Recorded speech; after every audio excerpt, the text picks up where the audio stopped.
I'm Emily Chang, and this is the best of Bloomberg Technology, where we bring you all our top interviews from this week in tech. Coming up, the battle over the U.S. border with Mexico. It is not just a political fight. It is a conflict raging in Silicon Valley. Delicate balance between immigration reform and big money government contracts ahead. Plus, the U.S. Senate voted overwhelmingly to reinstate penalties for ZTE, defying Trump and potentially upending the deal the president struck with the Chinese company. But the president isn't backing down. We're going to hear from Senator Mike Rounds of South Dakota. And shake-up at Intel. CEO Brian Krzanich is out. The chipmaker reveals he had a consensual relationship with an employee, a violation of the company's policies. First, to our top story, U.S. lawmakers are pushing back on President Trump's attempt to save Chinese telecom maker ZTE. Senators passed a bill to restore penalties on ZTE, effectively cutting off its access to the chips and components it needs to build smartphones and networking equipment. Senator Chris Van Hollen spoke to Bloomberg Television Tuesday to explain why lawmakers moved to pass what could essentially be a death sentence for ZTE. ZTE poses a national security threat to the United States through their telecommunications network. On top of that, ZTE, of course, violated U.S. sanctions multiple times, flagrantly, tried to cover it up. So there's absolutely no reason to let them off the hook. But President Trump is not backing down entirely. Here's Commerce Secretary Wilbur Ross speaking on Bloomberg Television Thursday, saying there might be a compromise on ZTE, but the government will take action if violations continue. We've now taken over $2 billion in fines out of them. For the first time ever, we've had the ability to implant into a company that had violated sanctions our code of conduct, our code of export control, and we have unfettered access to the company in order to monitor it. If there are any further violations, we will shut them down just as we did before, and we have the power to do that. Bloomberg Tech's Selena Wang joined us Tuesday to explain in full. We're certainly seeing ZTE get punished severely by investors. The longer that they're in this limbo mode where they don't have a clear future, the more damaging that it is for companies. They've already lost billions of dollars. Their operations have all been halted. They don't have a clear path ahead. They still rely on United States chip makers for key parts in their telecoms equipment. But at the end of the day, this whole process is really providing more impetus for Xi Jinping to achieve his Made in China 2025 goal, which is actually really at the center of the concerns of U.S. lawmakers. They don't want China to be technologically independent. They don't want China to be able to steal IP from the United States. But the saga of ZTE is telling China that they need to figure out how to be able to create all of this domestically in their country so that they're not tied and beholden to U.S. parts. Selena Wang for us in New York. Thank you so much for that update. I do want to bring in Senator Mike Rounds of South Dakota now. He currently sits on the Senate Armed Services Committee and was previously the 31st governor of South Dakota. Senator, welcome to Bloomberg Technology. First of all, do you think that President Trump has started a trade war here, or would you call it a trade dispute, as White House Trade Advisor Peter Navarro puts it? Well, right now it's a dispute, but nonetheless it's impacting our markets. In South Dakota, we're looking at significant impacts to soybean prices. Since March 1st, soybean prices are down $1.45 a bushel. That amounts to a lot of money in South Dakota. China imports, they take up right now about 25% of the entire soybean market in the United States, 60% of everything that's been exported. So it makes a real impact on some of our agricultural states, South Dakota being one of them. The tit for tat, though, certainly sounds like a trade war to me. I mean, we're talking about another couple $100 billion worth of Chinese goods facing tariffs. Yeah, look, the reality is that the president doesn't think we're getting good, fair trade deals over there. There's a lot of people in the United States that feel the same way. We'll allow the administration time in which to put together their plan and their negotiations, but time is going to start running short, particularly in ag areas where we're looking at this year's production maturing. We're looking at corn crops coming in, soybean crops coming in. And if we don't have stability in this market at some point in the near future, it's going to start impacting our economy. And that's one thing we don't want to have it do. Most certainly in the ag states, there's a lot of support for the president, but they also want to know what his end game is. What does he expect to achieve by this? And can we sustain that type of an impact on the agricultural economies within a number of different states.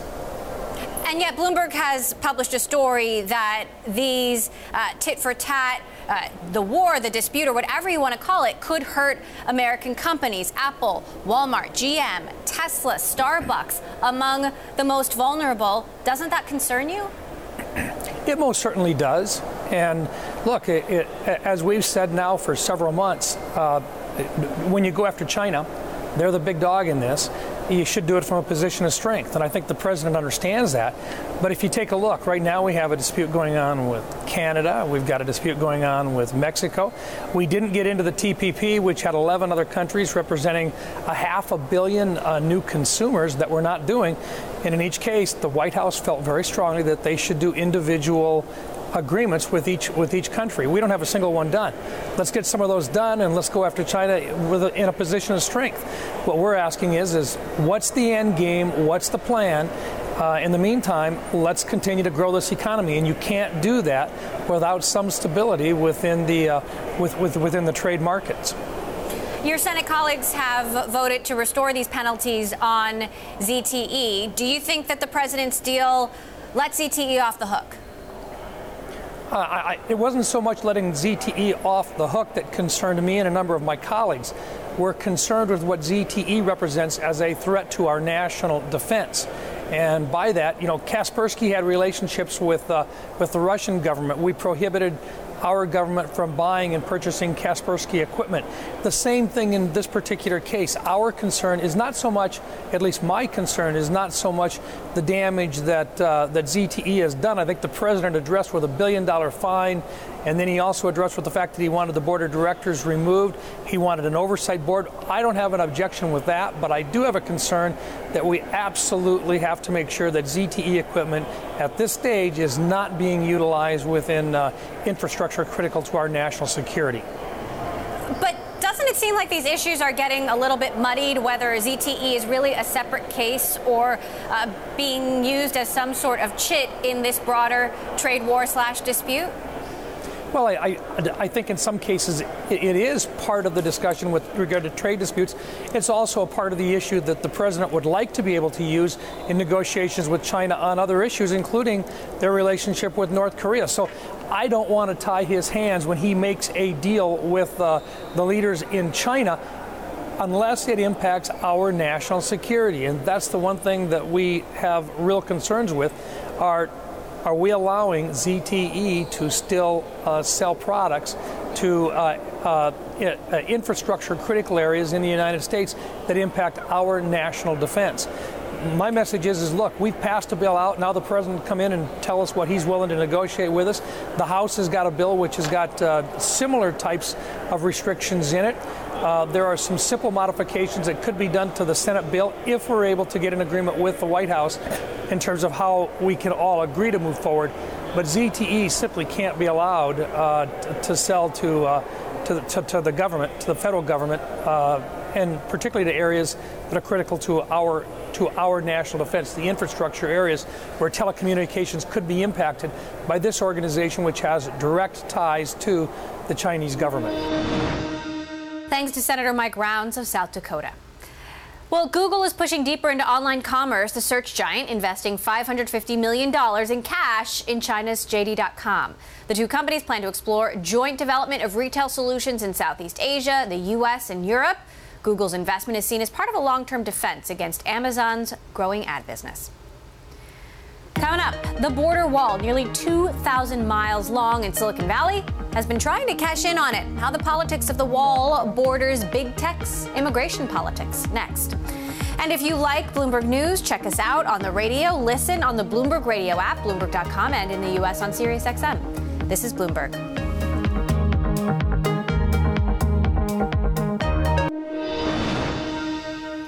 Amazon, Berkshire Hathaway, and JPMorgan Chase have named a CEO for their new healthcare business. It is Dr. Atul Gawande, a surgeon, writer, and public health researcher.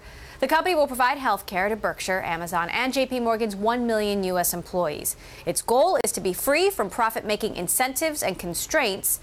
The battle over the U.S. border with Mexico, meantime, it is not just a political fight over the 1,954 miles where people seek to enter the United States. It is a conflict raging in Silicon Valley, one that seeks to balance their expressed desire for comprehensive immigration reform versus big money government contracts. Take Microsoft, for example. The company scrubbed an online reference to its work for ICE, the U.S. Customs and Enforcement Agency. The post, written back in January, touted Microsoft's cloud contract with ICE and the Air Force. But recently, it went missing, right as the battle over separating families at the U.S.-Mexico border was all over the news cycle. After Bloomberg asked Microsoft on Monday about the omission, it's back online. And this comes as Silicon Valley's relationship with government agencies like the Pentagon and ICE are coming under increasing scrutiny. Bloomberg's Karen Wise has written extensively on the tech sector's long and complicated history with the U.S. border for Bloomberg Business Week. Microsoft had this blog post back in January where they touted this contract that they had with ICE and how it had this great potential future to use AI tools like facial recognition. And it was just out there since January. And then all of a sudden it disappeared. And after kind of a lot of media scrutiny, they pretty quickly put it back online. And they've had a lot of pushback from their own employees now as well, saying we don't want any contracts to do with ICE. Microsoft says that their work with ICE has been essentially kind of office type of functions, legacy email systems, spreadsheets, kind of the boring stuff of a big bureaucracy or company. But now they have some internal employees saying, no, we don't want any contracts with them at all. So it puts them in a tough position because they have been now come out pretty strongly saying that this particular policy is unacceptable. This coming from a letter from Microsoft employees obtained by the New York Times. We request that Microsoft cancel its contracts with ICE and with other clients who directly enable ICE as the people who build the technologies that Microsoft profits from. We refuse to be complicit. We are part of a growing movement comprised of many across the country who recognize the grave responsibility that those creating powerful technology have to ensure what they build is used for good and not for harm. No sign of any of these companies planning to cancel their government contracts despite their protests of these policies, right, Karen? No, we haven't heard of anyone coming out and saying, no, we're going to cancel a contract, or even say that I've seen at least anyone say, no, we'll let this one lapse and won't look to renew it.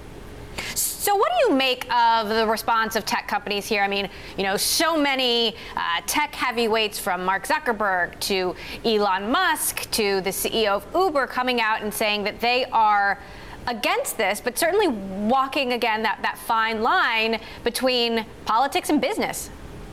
Yeah, I mean, some tech companies, it's easier, frankly, for them to take a political position on this because they don't have as much business directly with the government. Like the co-founders of Airbnb were one of the first tech executives to come out against this policy. And they're not as ingrained in tech operations as some of the more business-to-business type of companies. But they kind of led this movement of other folks then now having to come in or have pressure to come in. But you haven't seen everyone. You haven't seen, for example, Palantir say anything, and they are one of the largest contract holders with ICE. You haven't seen anything official out of Amazon, at least that I've seen. So it is a fine line when they are both do business with the federal government, and they also are looking for comprehensive immigration reform and the type of policies that they need to get more high-skilled workers in their company. You've written an incredibly detailed and compelling piece about the history of technology at the border, hundreds of millions of dollars spent on technology there, projects started and stopped. How is the U.S. using tech at the border right now? What's working, what's not? Yeah, there's many different parts of the borders. There's kind of the official ports of entry, and there's all kinds of different surveillance technology being used there, kind of X-ray cameras, databases, biometric databases, things like that. And then there's the huge expanse of the border between U.S. and Mexico, where that's just terrain. A lot of it doesn't have fencing along it, and that's where the government's tried for decades to use surveillance technologies to kind of bring the image of the border and border crossings into local patrol stations so they can then go out and respond. But the thing that just struck me and my colleague Lauren Etter, who did a lot of reporting on this together, was that decades of really struggling to make technology work. The border is immense. It is extremely harsh environment. There's huge winds. There's extreme heat. Insects eat through sensors. So this is really different than deploying a system in the middle of a city. This is way out there, and it makes the technology a lot harder. Although there are attempts attempts to change that. Technology and sensors have become a lot less expensive. So I think we will see some change over time around this. That was Bloomberg's Karen Wise. Coming up, Brian Krzanich resigns as CEO of Intel after the company discovers he had a consensual relationship with an employee. The path forward for the chip maker as CFO Bob Swan takes the reins in the interim. And Bloomberg Tech is live streaming on Twitter. You can check us out at Technology, and be sure to follow our global breaking news network at TikTok, on Twitter. This is Bloomberg.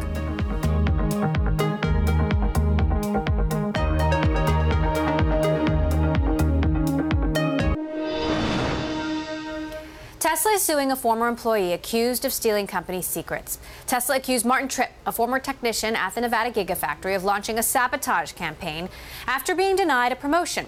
Tripp allegedly wrote a computer program to steal proprietary information and then sent it to 3 unidentified entities. Tesla is asking a judge to stop Tripp and anyone working with him from disclosing or using any of the carmaker's secrets. The company is also seeking unspecified compensation and punitive damages.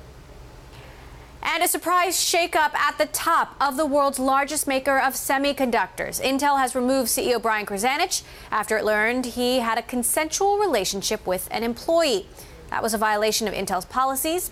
CFO Bob Swan has been named interim CEO. Krzanich moved up the ranks at Intel over more than 3 decades and led the company as CEO since 2013.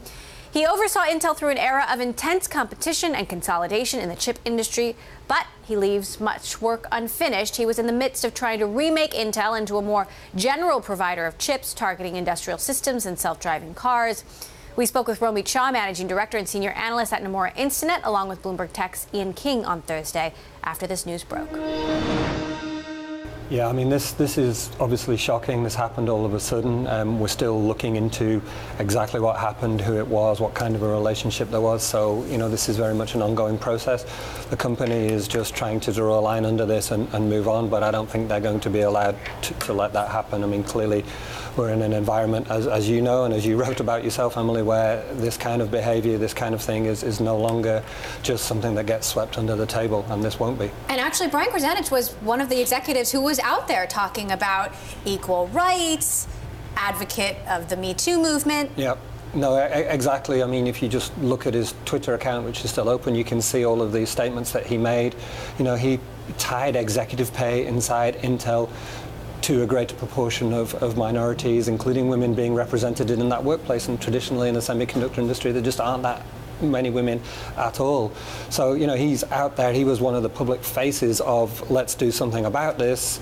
And then this happens. They also significantly increased referral bonuses for diverse candidates as part of this diversity push. Now, I want you to take a look at this chart in the GTV library, which shows Intel's growth under Krzanich. Romit, your team has had the opportunity to meet with Brian several times. How did this strike you? It's disappointing. We actually met with him a few weeks ago, and I have always had a tremendous amount of respect for Brian. He has always been very, straightforward and candid in response to our questions, which, as a sell-side analyst, I can tell you is a rarity. I thought he did a good job. Under his tenure, the company grew revenues by more than $15 billion. They grew earnings per share by almost 100%. Now, Ian, Intel has always promoted from within. Could they break tradition here and go for an outsider? Yeah, I mean, they're in an interesting situation here where they haven't really faced before. Clearly, they've had a plan all the time. They've had this, we'll encourage executives to get experience, and then we'll see really who sorts themselves out, comes to the front of the pack. We make them the president, the COO, and then we have a clear succession policy in place. That obviously isn't the case right now. Krzanich has also been fairly dynamic at bringing in people from the outside, and a lot of the people who would be the natural kind of successors or the people who would naturally step in this kind of a situation, the Stacey Smiths, the Renee Jameses, aren't there, right? They're gone. And he got rid of them, right? Or they at least left because they didn't want to stay.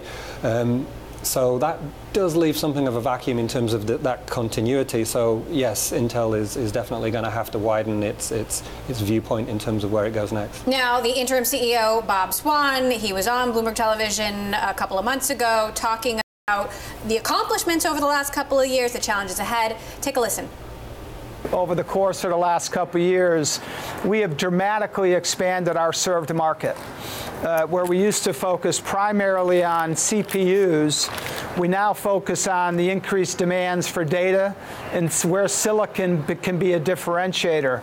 So our product portfolio today includes CPUs and FPGAs and artificial intelligence for the data center, for PCs, for autonomous vehicles.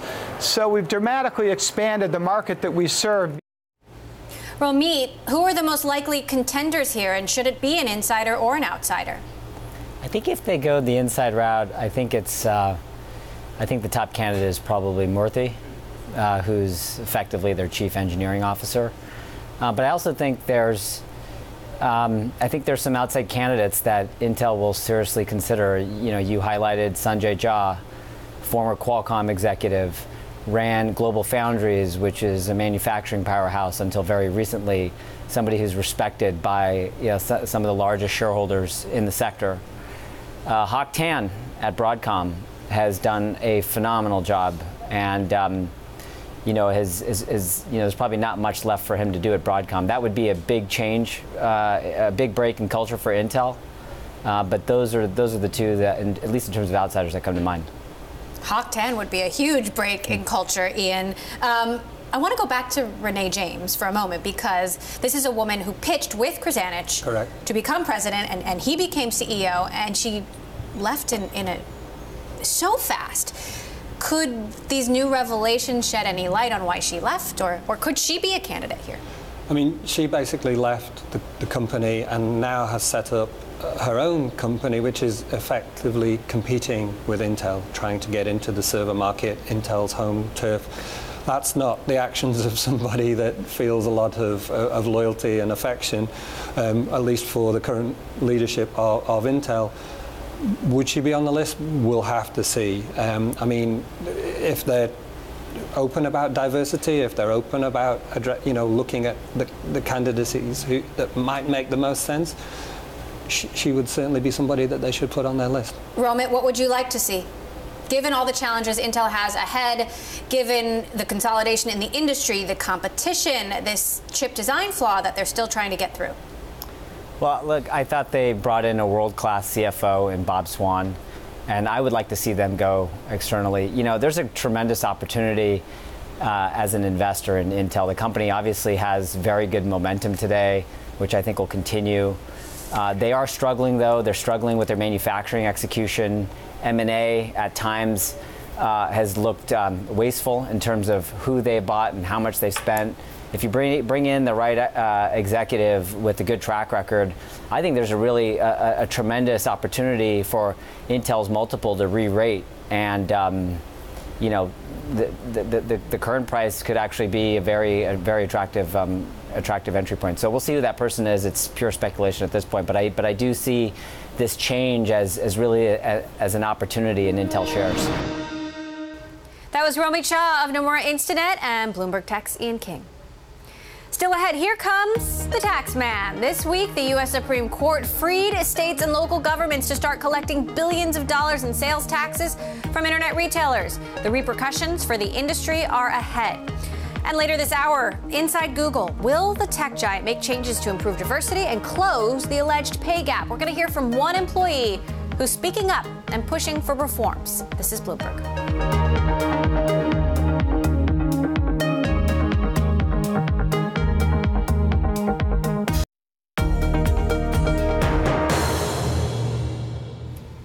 Welcome back to the Best of Bloomberg Technology. I'm Emily Chang. In a landmark decision this week, the U.S. Supreme Court ruled that state and local governments can collect billions of dollars in sales taxes from internet retailers that don't charge tax to their customers. The Supreme Court overturned a 1992 ruling that had made much of the internet a tax-free zone. It had shielded retailers from collecting taxes if they didn't have a physical presence in a state. The ruling puts pressure on the likes of Amazon, Etsy, and Wayfair, and internet retailers as a whole fell off this news. We dove into repercussions for the industry. Take a listen. The winners are probably brick and mortar for the next year, and we can go back and look at what's happened from Amazon when rewind 10 years ago, only about 10% of the items they collected taxes on. Now that's about 70%.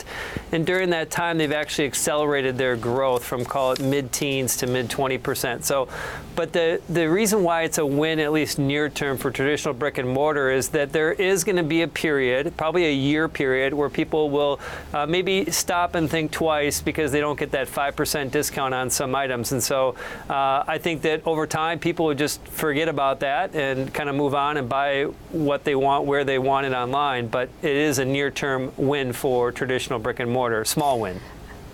We spoke with Jay Kahn of Light Street Capital, big hedge fund, big position in Wayfair. He told us, high level, this isn't that material because most internet retailers are already collecting taxes on the majority of their sales, and the legislation is going to be applied uniformly on the web. So Amazon won't be advantaged versus Wayfair, vice versa. Consumer behavior will not change. This isn't going to drive consumers back to traditional stores. They still pay taxes there as well.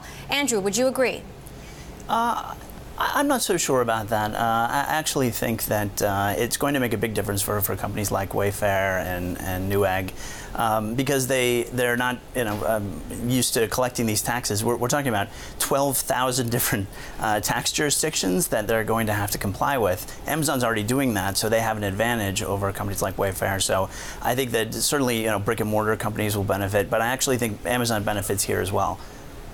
Let's talk about, Gene, what this really will mean for consumers. I mean, consumers love low prices, but in this day and age, they really love convenience.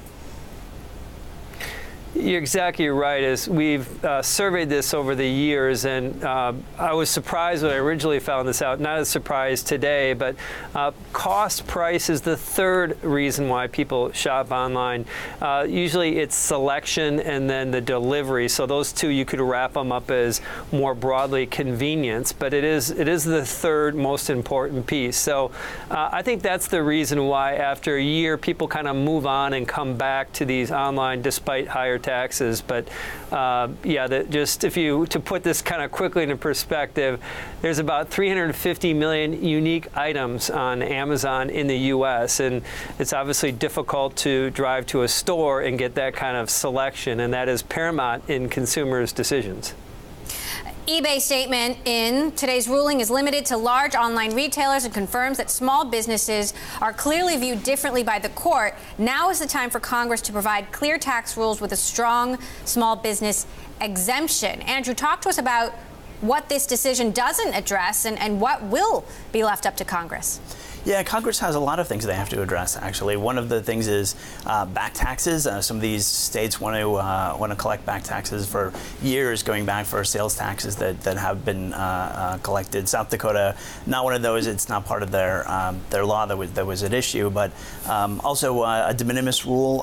Congress has proposed a couple of different laws that haven't been approved. That set a de minimis at a pretty high level. I think it's $1 million was the last bill. South Dakota's rule, I think, is much lower. The de minimis rule is something like 10,000. So for small businesses, this rule essentially says that states can tax them without any sort of minimum. You sell one thing in one state, in North Dakota, for example, and you're taxed. Gene, how are we expecting Congress then to respond? Before I answer that, Emily, I want to just mention there's kind of one little wrinkle in this for Amazon is they actually have a service right now that they charge third parties for managing their taxes. It's typically about 2.5% to 3% for all that headache we talked about. Andrew talked about the 12,000 different tax jurisdictions. So if there is a universal tax that Congress actually does pass, a simplified tax code in retail, for example, 5% across the board, that may have a negative impact on that business. But to answer your questions, we don't really know what the terms of this are, obviously, because Congress needs to still decide. I don't know what the timing on that is, and I would say the probability that there is some sort of holistic view on online taxes is extremely high by the year end. I would put it above 90% chance that we get something. Andrew, you have a little bit more on the timeline. How does this play out? Well, traditionally, it takes Congress about 5 to 8 years to address Supreme Court decisions. So it would be great if they could address something by the end of the year. We haven't seen Congress getting their act together on things that are even this significant. So it's pretty hard to say. I'd like to see something by the end of the year, but I think it's difficult to say whether they'll be able to do something. Although, we do have a couple of bills that are already there, so they could just reintroduce one of the bills that are just pending. Coming up, blockchain enthusiasts have been boasting all the various solutions and applications for the new technology, and now Ernst & Young, or EY, and Microsoft are pairing up to use blockchain in the gaming industry. Details on that next. Plus, push-ups, coaching sessions, a live-in chef preparing you the highest quality fuel for your competition. No, it's not the life of a football player. It's the regime of the modern sports star, the video gamer. That's next. This is Bloomberg. Goldman Sachs CEO Lloyd Blankfein spoke with our Bloomberg editor-in-chief John Micklethwaite at the Economic Club of New York on Tuesday. He touched on the cryptocurrency front and reiterated that Goldman Sachs doesn't own Bitcoin. He previously said he doesn't consider a digital currency that fluctuates wildly to be a store of value. Take a listen to what he had to say. It's not a systemic issue at this point. People are passionate for it, passionate against it. I remember when they came out first with when they came out with cell phones, I remember thinking, God, who the hell is going to lug this thing around? Yeah. And I'm saying, and besides, there's 10 phone booths on every corner. I'm not going to. This is a fad. Nobody's going to carry a cell phone. So I just passed on that whole thing. Turns out to have worked. It's not for me. I don't do it. I own no Bitcoin. Yeah. Goldman Sachs, as far as I know, unless nobody told me, has no Bitcoin. But if it does work out, I could give you the historical path why that could happen. Now, while the price of Bitcoin has taken a tumble in 2018, there's still a lot of interest in the blockchain. Global spending on blockchain solutions is expected to reach $2.1 billion in 2018, more than double the $945 million spent in 2017, this according to IDC. Bloomberg's Caroline Hyde spoke with Paul Brody, global innovation blockchain leader at EY in Seattle. The company just announced a partnership with Microsoft, launching a blockchain solution for content rights and royalties management for media and entertainment. The problem we're trying to solve here is the incredible complexity of business contracts between Microsoft, especially to start with, Xbox gaming platform, and all the video game publishers that are out there. There are several thousand different publishers and games. Every single one of them has unique contracts and rules for all the different countries. That is a hugely complex intellectual property problem that lends itself extremely well to being deployed on a blockchain. And so how can this be expanded? Is it as easy to apply to other areas of royalties and where else other than royalty and content can the blockchain easily be purposeful? Oh, absolutely. So, in fact, rights and royalties for video games are very similar to movies and entertainment, music, books, patents. Working with Microsoft, we plan to basically put out this solution across, first of all ranges of intellectual property, and also to open it up beyond video games and Microsoft and their partners to other companies in the media and entertainment and content business. And why did EY get involved in this? What was the value add there for Microsoft? Because I'm sure they got plenty of blockchain expertise within the company. They do, and Microsoft has been an incredible technical partner, but what's been amazing is we actually have, not only do we have deep kind of process knowledge around this, but we actually have been equal partners with Microsoft in the technology development. So EY developers have been putting together the process around smart contracts, scaling up this blockchain. This will be the biggest, from a transactional perspective, this will be fully deployed, the biggest blockchain, industrial blockchain in the world. When it's fully deployed out, it'll be 2 million transactions a day. So our engineers worked alongside Microsoft's engineers in the Azure environment to make sure that we could build a solution that would actually scale even larger than both Ethereum and Bitcoin combined. Yeah, talk to us about the scaling challenge, because this has been what's been holding back many who've been frustrated with Ether on the Ethereum blockchain and Bitcoin, and why it can't be used for a payment solution. Why have you been able to scale to get so many transactions when it's an industrial solution? So there are definitely some advantages in working with the Microsoft environment in Azure. We chose a platform called Quorum, which allows us to scale, and we've made some choices in the design architecture that will allow us to speed up the process. But the most important thing is really, if you look at platforms like Ethereum and Bitcoin and others, they have plans for scaling. But what is more challenging is figuring out the business process application and the business value creation. And that was really the big driver. For Microsoft, we're able to take out something like 2/3 of their cost of managing a rights and royalty system. And we're able to drop the time required to process transactions and tell partners how much they have coming. We've dropped that by more than 99%. This is probably the biggest cycle time compression we've ever had in my career.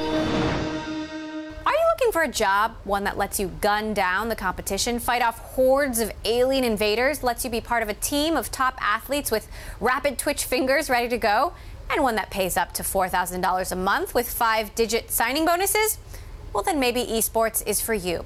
Professional video gaming is now a $1.5 billion industry and giving a new wave of teens and 20-somethings a shot at celebrity. Bloomberg's Aki Ito reports. Just imagine living in this $15 million home. You're paid a steady salary, supported by a whole team of staff whose sole purpose is to get you to play at your best. All right, fellas, let's go. And if you don't perform, you're cut from the team. Here we go, round three, keep it going, no breaks. If you think this sounds like the life of a pro athlete, you'd be right. Kind of. It's the life of the sports player of the future, lived by the lucky few today. My name is Michael Schmall. I'm a professional gamer. Oh my gosh. For someone who's uneducated in the esports scene and doesn't understand how it works, the way I would describe it is it's kind of similar to a professional athlete. It's a lot of preparation, hard work, and team effort. I think one guy's above me. No, trust me, he's not. Ghost Gaming pays players like Mike to compete in video game battles. And yes, that is a real job now. More people watch video games than Netflix, Hulu, ESPN, and HBO put together. And esports is already a $1 billion industry. That's how Ghost can afford to shower players with all kinds of perks, like this team house. It's a 10-bed, 16-bath mansion overlooking Hollywood, and it houses 10 players at a time, all in their late teens and early 20s. So when most people just take a quick look at the house we're living in, it's a bunch of teenagers and it's a lot of us. So you would think it's rowdy, we're just reckless, but we're professional esports players. Here's the day of a professional gamer.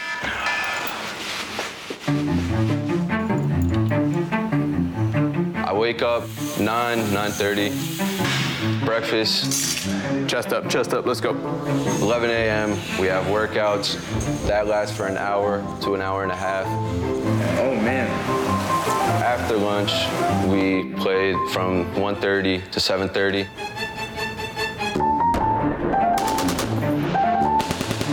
And that's just a long grind of playing against other talented teams. Good job. We played from lunch to dinner. You have a wild lobster tail with chive butter. I put it on Twitter. How you doing, Mike? Looks amazing. Mike didn't want to discuss his contract, but when he joined Ghost, it was reported that he and his teammates shared a $50,000 signing bonus and were each offered a $4,000 a month salary. On top of all that, Mike also earns money on the side. Fans pay to watch him play on the popular streaming site Twitch, and he also sells his own line of apparel.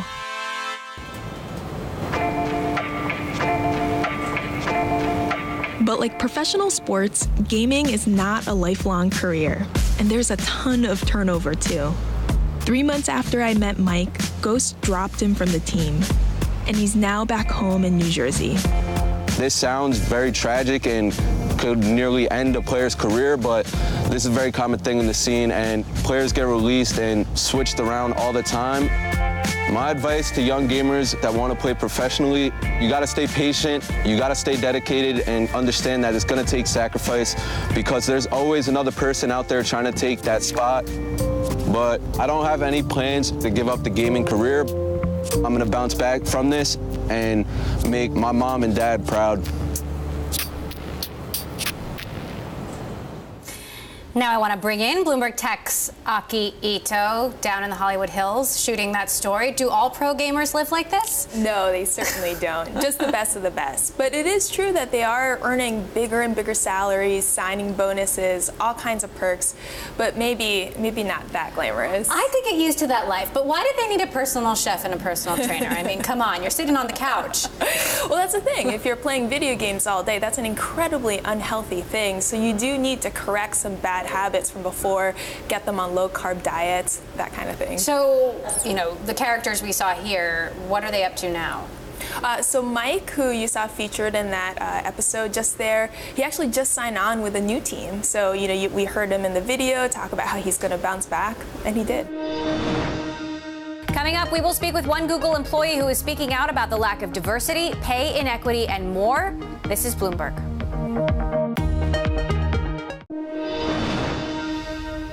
The social media giant Instagram has announced it's reached 1 billion active users for the first time ever. In comparison, Facebook has around 2.2 billion monthly active users. Snapchat has about 100 million monthly active users. The social platform will also start a new chapter of mobile video with the company IGTV for people to be able to watch long-form vertical video. These videos can be up to an hour long. Well, earlier this month, Alphabet's annual meeting was turned on its head when a Google employee took to the stage to criticize her boss's pay. That employee requested Alphabet consider tying pay raises to progress on diversity and inclusion. The proposal, however, was voted down. But sentiment has been growing internally that executives aren't doing enough to address workplace harassment, diversity, pay equity, and more. Liz Fong-Jones is a longtime Google employee who's backed a petition to create better policies and workplace procedures. She joined us along with Bloomberg Tech's Mark Bergen. I'm frankly disappointed by the fact that not much has improved. I think that there's a lot more that Alphabet's executives could do in order to improve diversity and inclusion. So, you know, what do you think the problems are? You know, Daniel Brown, Vice President and Chief Diversity Inclusion Officer at Google, said, you know, when this report was released, we care deeply about improving workforce representation and creating an inclusive culture for everyone. While we're moving in the right direction, we are determined to accelerate progress. I mean, Google executives are often saying all the right things. It's true that they're saying the right things. However, the problem is that they're not doing the hard changes that need to happen within the company that would materially affect making changes to the way that they conduct their business. So you helped create a petition with coworker.org pushing for better workplace policies, an end to things like harassment. You've worked at Google for a really long time, and we don't often hear from employees while they're currently at a company. You know, why are you speaking up about this? We tried to fix the problems internally, but we reached a point where we realized that we couldn't solve this problem entirely on our own. That first of all, this is a systematic problem that affects not just Google, but all tech companies. And secondly, that we needed more leverage, that we needed to apply public pressure in order to get this problem of harassment and discrimination solved.